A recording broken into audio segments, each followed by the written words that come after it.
ఎవరు నాయన నీవు ఎందుకు ఇంత ఆవేదన పడుతున్నావు? జీవిత పరమాత్మ తెలుసుకోలేక ఆశపడుతున్న అందం జీవితానికి పరమార్థంతో వెలుగుతున్నావా లేదా స్వామి? వేదాంగాలైన మహర్షి దేశ దేశాలు జయించిన చక్రవర్తులు సాధ అంత పుట్టి తిరిగి మరణిస్తున్నారు. మీరంతా మరణించిన తర్వాత ఏమవుతున్నారు స్వామి?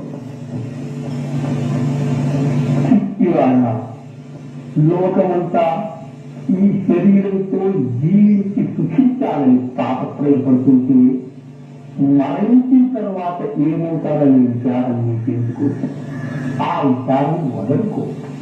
నీకు అష్టైశ్వర్యాలు కలిగే